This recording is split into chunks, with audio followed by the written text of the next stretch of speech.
All right, we are now going live, so we'll be on YouTube. Welcome. This is an introduction session for Leading Edge Digital Educator for the summer of 2014 in Region 10. I'm here with Rob, and he's one of our participants. For everybody else, it's being recorded. So I just want to make sure that we have an introduction, some time for questions from Rob or anyone else who joins us, and just some basic overview.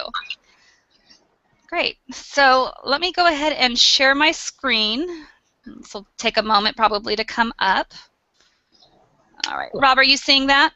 Yes, I am. You are seeing my screen. So this is the haiku class. Everyone has logged in. I can tell who is logged in and for how long, but I don't time anybody. There's never any time limits specified. But I can't. But that at least lets me know that everyone's been successful logging in. So that's a good thing.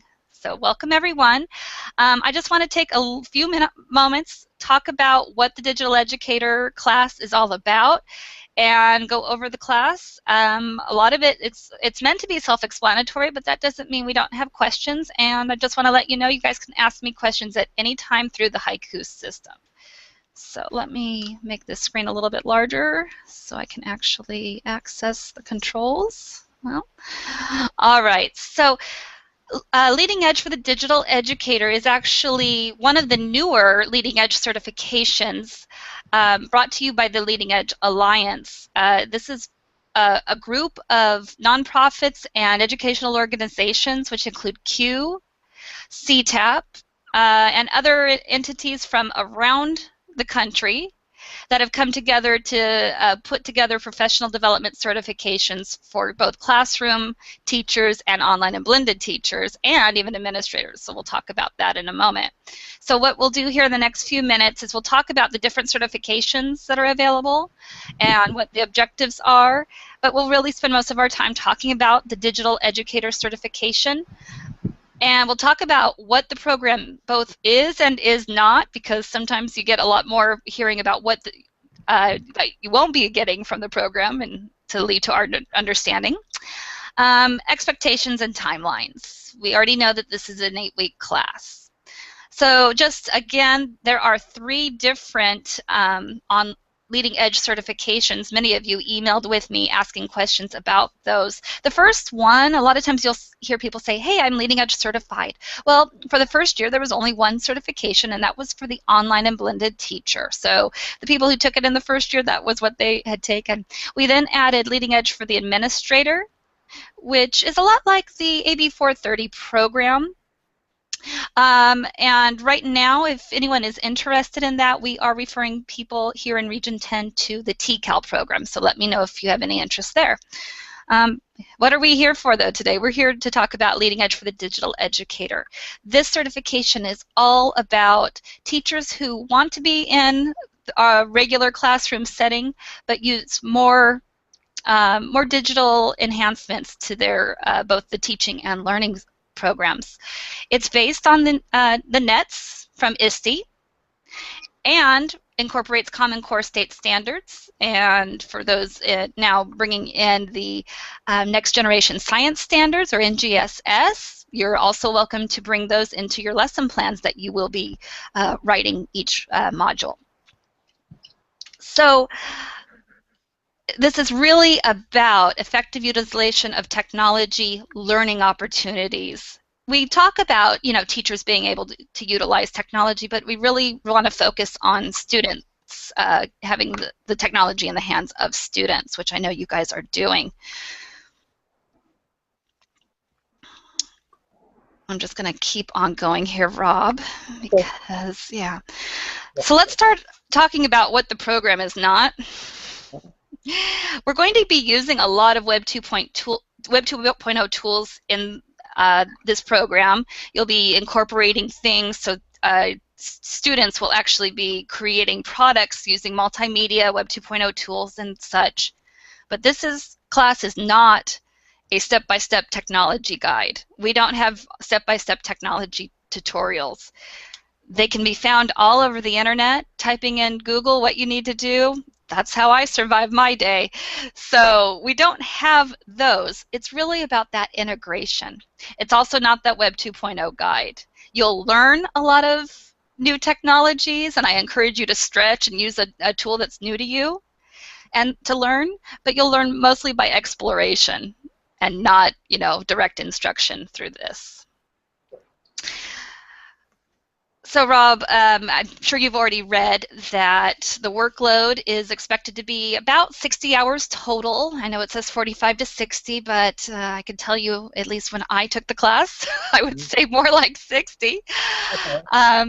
However, it was really meaningful, enriching, and exciting for me. I really can share that when I took this, because all of our instructors are also leading edge certified. It really invigorated me, and kind of reignited some passion in ed tech for me. And I have a typo here. I apologize. I thought I had caught this. All modules in this summer are going to take 1 week. So this is a typo here. Or actually, to be very transparent, that was from when I was teaching this during the school year. During the summer here, we're going to keep all modules at 1 week. We'll have 1 week to work on the portfolio. That takes us to 9 weeks there. So I wish I had a marker right there. All right, so let me come back here real quick and check in. So yeah, sorry about that with the the wrong slide up there. I will change that so it'll reflect the current. Any questions or comments or thoughts about that, Rob? No, we're doing good. All right, sounds good. All right, so back to the screen share. Just at least want to make connection with you every once in a while. Sure. So our curriculum, there are 8 modules, and so if you take a look here, we have 8 pieces of the curriculum. So each one of these is a module. So module 1 being introduction, module 2 talking about the pedagogy of integrating technology into the curriculum, and that will focus about the TPAC model. So you'll be reading about that. Module 3 is about digital literacy and digital citizenship for our students, very important, and actually part of the SIPA laws from the federal government. Module 4 is about data literacy and actually having students manipulate data to gain new learning. Module 5 is about curation and creation. So when we have students engaging and finding information on the internet, we want them to curate that information, and then we want them to create with it. And curation is something that you may be starting to hear in the ed tech community. It's something that we've heard from, I think museum curator when I hear that word. So curate, when we curate, we collect things, but we don't just collect them all and put them in one pile. We also categorize them, and we sort them, and we decide which ones are, what information is good enough to display. So that's curation. We now do that with our information that we find in our research now. On to module 6, that will be in week 6. That's all about communication and collaboration. In module 7, we'll talk about the learning environments and the different spaces that we might find technology, and how does that play with how our students can actually create and use technology. And then the last module is obviously a summation and closure. All right, so let's talk. Okay, I'm almost wondering if I have 2 versions of this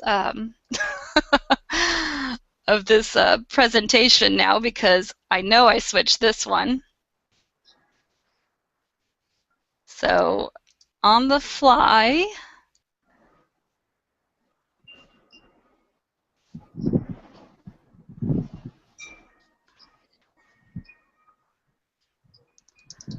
modules are going to last 1 week. We are not here to prolong your summer.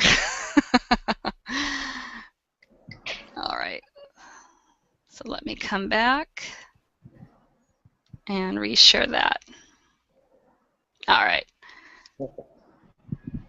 All right, so that hasn't refreshed. So I've changed this slide, but it obviously did not refresh yet. So, all right, so most modules, I'll say, they all have a discussion, a Web 2.0 activity, so where you're actually using a Web 2.0 tool. This week for module 1, that's where you're creating the personal space and as an example, the About Me page. There was also some other options. Now, every lesson except for module, except for modules 1, the one we're in right now, and modules 7 and 8, they have you writing a lesson plan. And there's a template that you need to use for that, and it's available for you. I'll be showing you that today. Okay. And then, of course, every module has a reflection. As you had mentioned before we had started the broadcast, Rob, it seems like there's a lot of reflection in this, and that's absolutely true. All right. So when it comes to our discussions, you'll notice that there's two things you need to do. You need to answer the question and respond to the prompts that you're given, and you need to do that by each Wednesday. And the reason why is because you need to respond to 2 other of your classmates by Saturday. So if we all get in and make our initial posting by Wednesday, that gives us, you know, Wednesday, Thursday, Friday, even Saturday to respond to 2 other people. Now, that doesn't mean that if other people have jumped in early, it doesn't mean you have to wait until past Wednesday to respond, but do at least kind of check back and try to connect with other students as well. Okay, so that keeps us on a schedule. Good. All right. Every single assignment has a rubric, and to gain leading edge certification, you do have to get the maximum score on every assignment. For all discussion boards, they're a whopping 1 point. But in reality, everything's a pass-fail, so it doesn't really matter how many points, it's a pass-fail. So basically, for your discussion rubric, you have to have your initial post that connects to the prompt, answers the prompt and all parts of it. And as I mentioned, you have to respond to 2 other students and really try to encourage conversation, not just, you know, very flat. That's nice, good idea. That thing that those responses don't really drive conversation. Try to engage, which you guys already are, so I really appreciate that. All right. Let me go ahead and break this up. I'm going to actually open up module number 2, which isn't open to you yet, to give you an example of what all the modules look like. Module 1 is a little bit abbreviated because it's our first module, so I'm going to module 2, which you won't see until Saturday. All right, so every module has an introduction, just like module 1 does. Please make sure to look at this first block at the middle, because this will give you your due dates. Again, for your discussions, which will always be part A of the module, it's going to be that Wednesday, the Wednesday of that week that the module is open, and your responses to 2 peers will be due on this Saturday. The next block is always going to be a link to the textbook. The textbook is key. It looks like, and really there is, you know, your discussion questions are here, your activity is here, your lesson planning, your reflection, it's all here in the Haiku system, but really, okay, we've got a problem, that's good.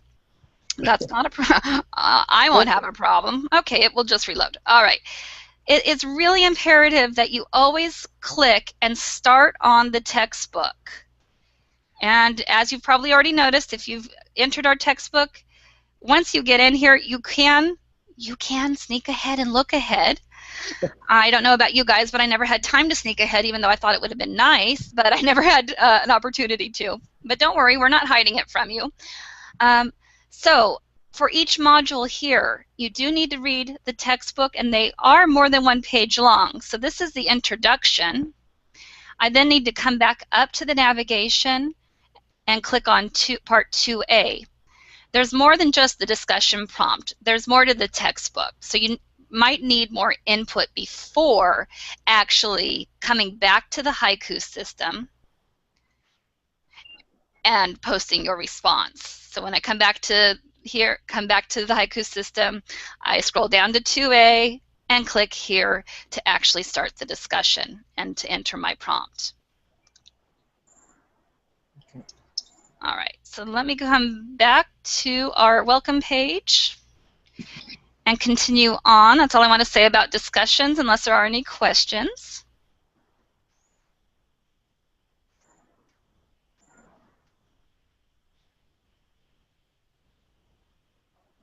All right, so now let's now talk about all the B portions of each module, or the activities.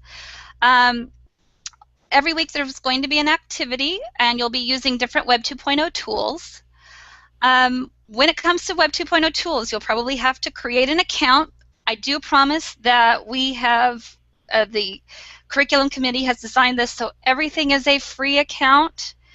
You know, some of them have, some of the Web 2.0 tools have paid versions, but it is not our expectation that you buy anything. Some teachers have, you know, let me know that they did because they really liked a tool, and you know, that's up to you. But please, it's not our expectation that you're purchasing any additional product from any of these Web 2.0 tools. Sometimes you might know of a Web 2.0 tool that is different than what is prescribed, but it does the same thing.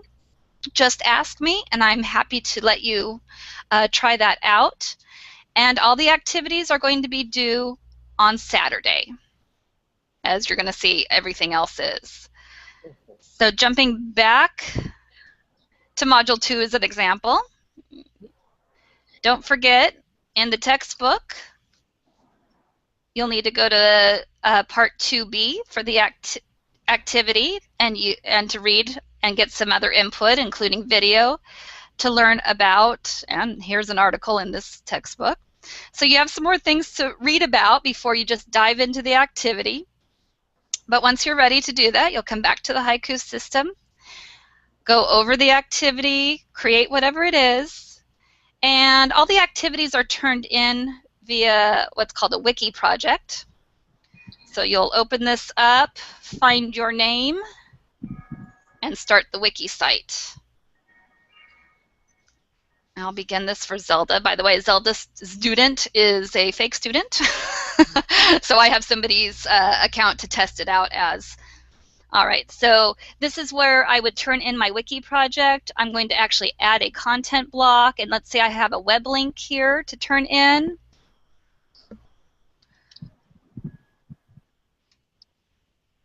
Okay, so I turn in my web link and hit save. Oh.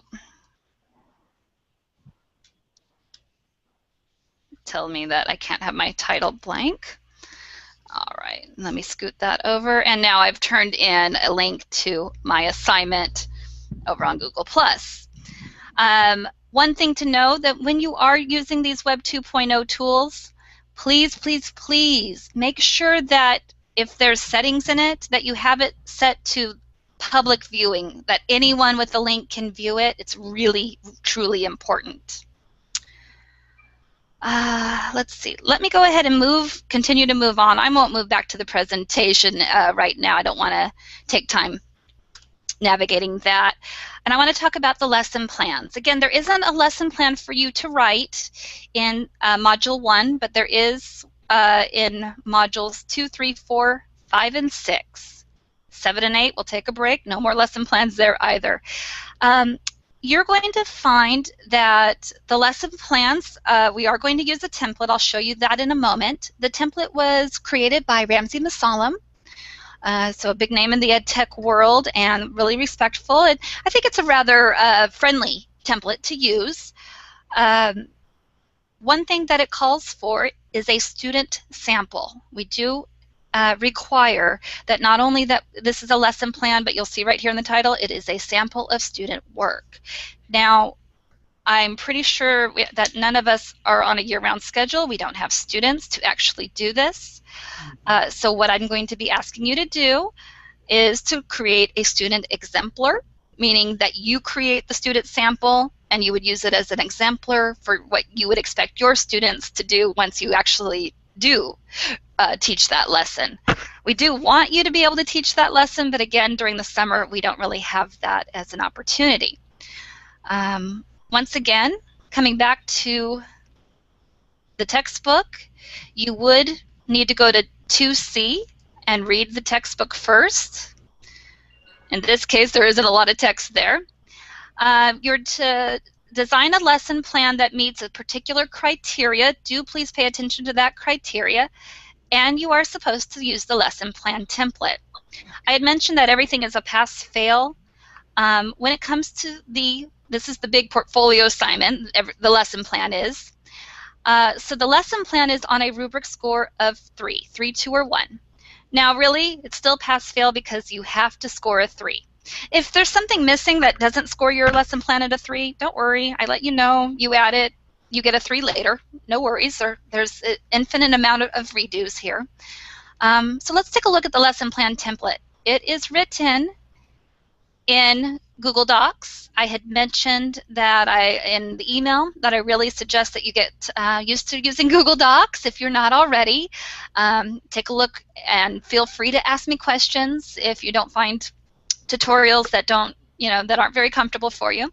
So this is the template, and you can't actually just start typing in it. You do need to first click use this template. When you do that, as long as you're already signed into your Google Docs drive, which you can see that I am, I think. You can see that, right, Rob? Yeah, I see it. Thank you, sir. All right, so I'm actually already signed in because I live on Google Docs and I'm always signed in. But as long as you're already signed in, this copy of it is automatically saved to you and only you in your Google Docs. So you'll notice we have for your lesson, what's the title, what's the topic, what's the grade level and subject, goals from Common Core or Next Generation Science Standards, what are the essential questions, what will students understand, what will they know, what will they be able to do.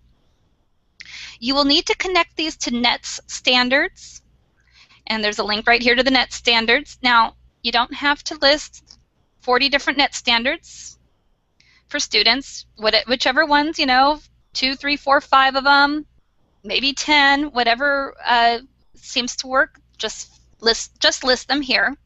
Mm-hmm. Also with the NETS teachers, again, just list the numbers here, 1A, 2B, whatever it entails. There's no points for getting all 40 of them or however there are. There's no expectation that you hit many at a time. Well, you will hit many at a time, but not all of them. You will, type in here, assessment evidence. Okay, Dottie's contacting us. She's driving to Ontario to teach a class. All right, no problem. All right. Here's where we really get to the lesson learning plan. What's the inquiry hooked? The activity procedure. This is really the meat and potatoes of what you're going to do. Right. And then reflection methods. Write out the materials, both tech and non-tech. And right here, please don't forget to include that student sample, which will be probably one that you create. Okay? Sure. We're not done yet, though. If you give me this link, I can't see it. So be sure, again, when you get more comfortable with, those of you already comfortable with Google Docs, you'll know, but it's very important that you click share. You're going to need to click share. This is the link you need to share, but you need to change the access from private to, honestly, you probably need to make it public on the web so that everyone can see it once you create your portfolio, and click save. All right. Then I copy this and click done. And I then bring this into Haiku.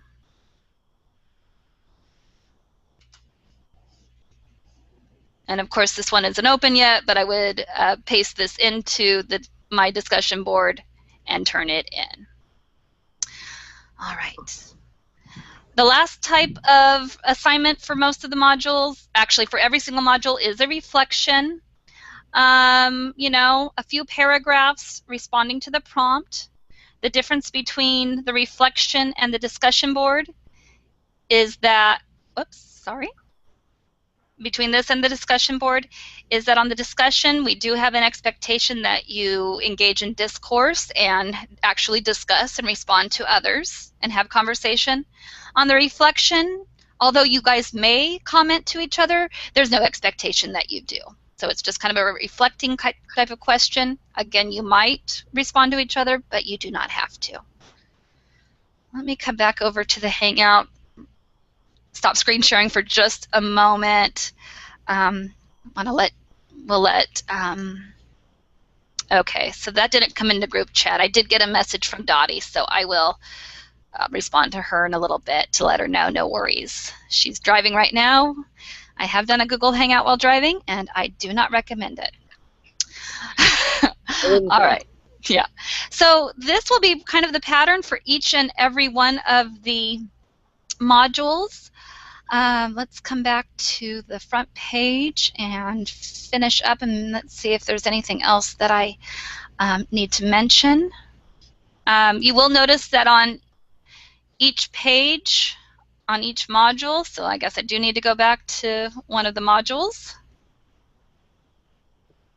as it loads.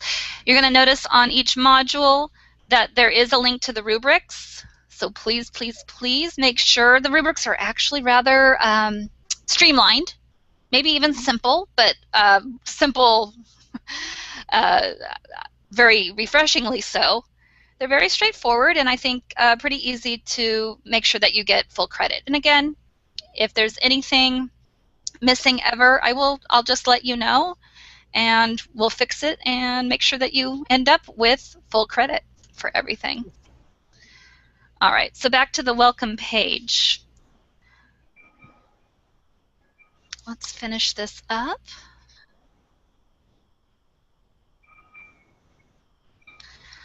So I've mentioned a few times the portfolio.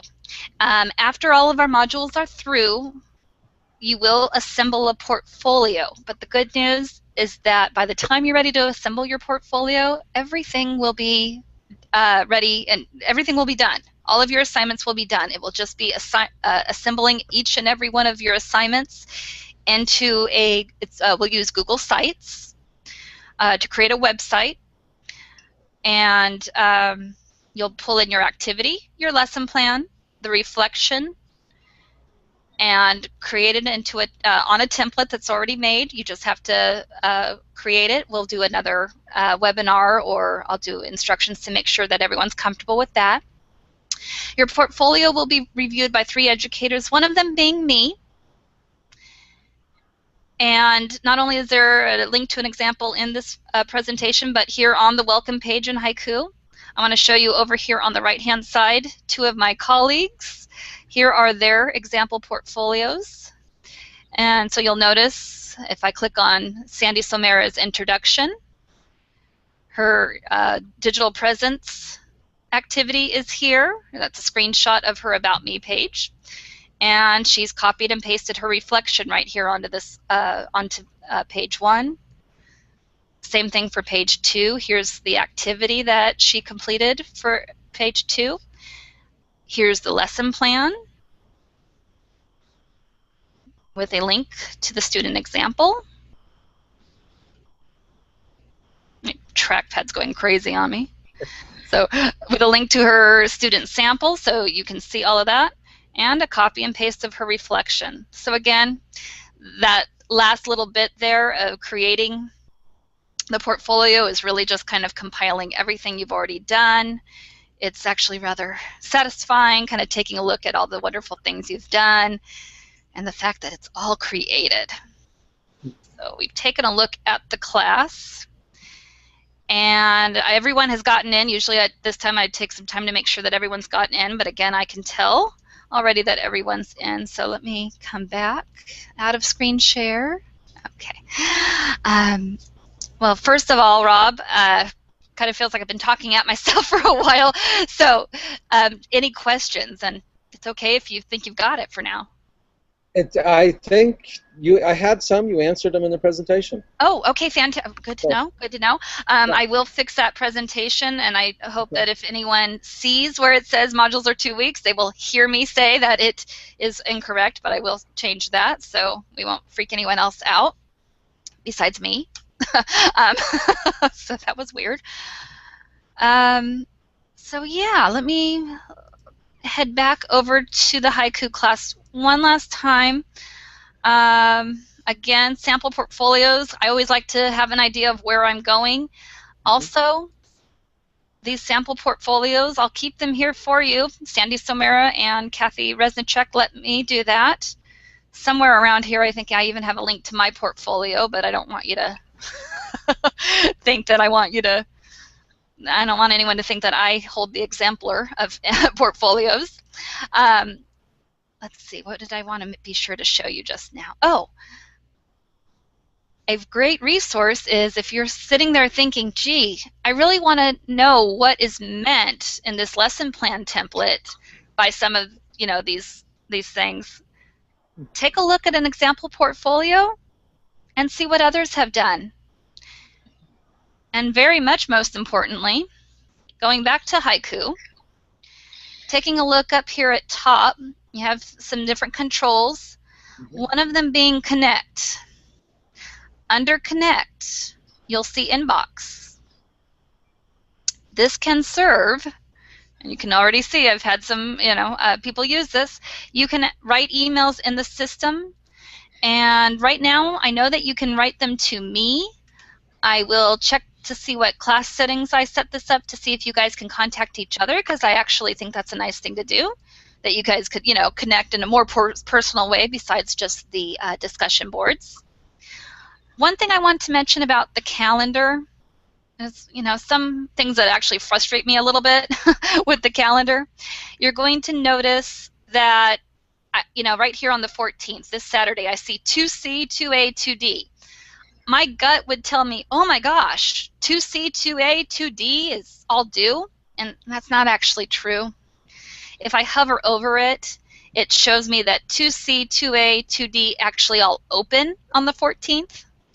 So honestly, the calendar only throws me off. I want to make sure that you guys realize that basically a new module will open every Saturday. So right now, Module 1 is open all this week. By tomorrow, the Wednesday, we should have the discussion post done. Mm-hmm. By Saturday, your activity, not in Module 1 because you don't have one, but if you did, a lesson plan would be due on Saturday. So, I'm sorry, the posts for the discussion board, your responses to 2 other people are due. The Web 2.0 activity, the lesson plan with the student sample, and your reflection are all due by Saturday. On that same Saturday, the next module will also be open for those who are all ready to start on Saturday. And no, not hoping that anyone spends their Saturday night. Oh, look at that. I seem to be online. I've never gotten this before. We have a Los Angeles Cloudflare working, and ctap10.haiku.com is offline. Well, Okay. All right. Back to seeing me. Okay. All right. So again, modules will run basically Sunday through Saturday, with your initial post of the discussion boards being due Wednesday and everything else being due Saturday. Okay.